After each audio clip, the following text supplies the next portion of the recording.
Okay, watching this trip very carefully. President Biden is in Israel on his first trip to the Middle East since taking office, and he's about to meet with the President Herzog of Israel, all along assuring other Israeli leaders of America's unwavering support for the Jewish state.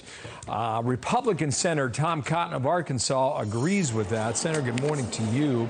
A couple interesting comments I want to get to. You got this whole thing with Iran and the nukes, the concerns on behalf of the Israelis. You got a new president there, first trip, and really a different region. He said this to a local Israeli channel before he left Washington about Iran. Listen carefully. The only thing worse than the Iran that exists now is Iran with nuclear weapons. You, in the past, said you'll do anything, and you say it again, that you'll ensure Iran would not acquire nuclear weapons. Does that also mean, sir, that you would use force against Iran? Is that what that means? That was the last resort, yes. That's as far as I've heard him go, unless I missed it prior.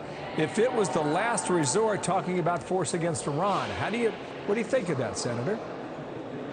Well, Bill, unfortunately, I don't think Joe Biden's words match his actions over the last 18 months. Iran has repeatedly shot missiles or one-way attack drones at our troops or at our allies, and Joe Biden only takes the most minimal responses. He's allowed Iran to race towards a nuclear breakout, enriching enough uranium to perhaps have a nuclear weapon already. And he keeps trying to go back into the badly flawed nuclear deal that Barack Obama created 7 years ago, when a lot of the deadlines and the sunsets have already passed. So I'm not sure President Biden's words have a lot of credibility with Iran or with our friends and allies in the Middle East. Okay, so here's some more words from earlier today. Because tomorrow he'll wake up in Saudi Arabia as he jets off to Jeddah on the west coast there of the Red Sea. MBS, it's a big topic. He was asked about it today in the human rights record in Saudi Arabia. I always bring up human rights. I always bring up human rights. But my position on Khashoggi has been so clear. If anyone doesn't understand it in Saudi Arabia or anywhere else, then they haven't been around for a while. How would you recommend he handles this meeting?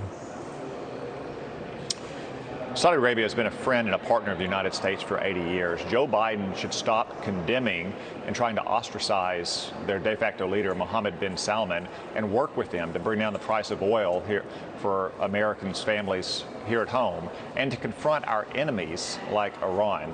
Is Saudi Arabia a constitutional democracy? No, they're not.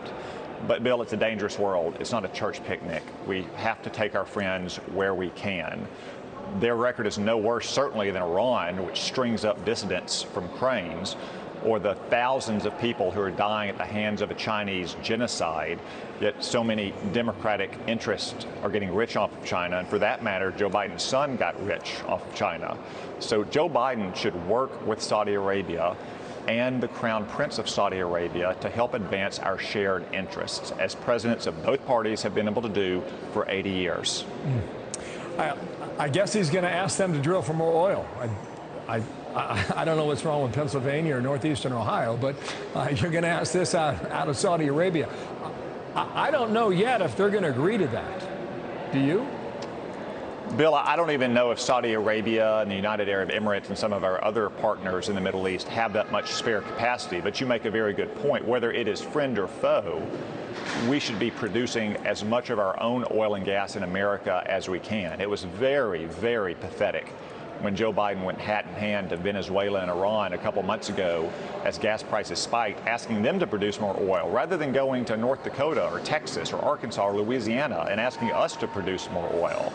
That's what we should be doing. Energy independence is not just a slogan, Bill, because the opposite of it is energy dependence. And we've seen that energy dependence in the war in Ukraine and Russia's got Germany and other countries over a barrel could greatly constrain our freedom of action in the world and our ability to defend our own people and their interests. Senator, thank you. The trip continues. We'll see if he's got something to say today. Senator Tom Cotton, big stuff on the table. Thank you for your time. Hey everyone, I'm Emily Campagno. Catch me and my co-hosts Harris Faulkner and Kaylee McEnany on Outnumbered every weekday at 12 p.m. Eastern, or set your DVR. Also, don't forget to subscribe to the Fox News YouTube page for daily highlights.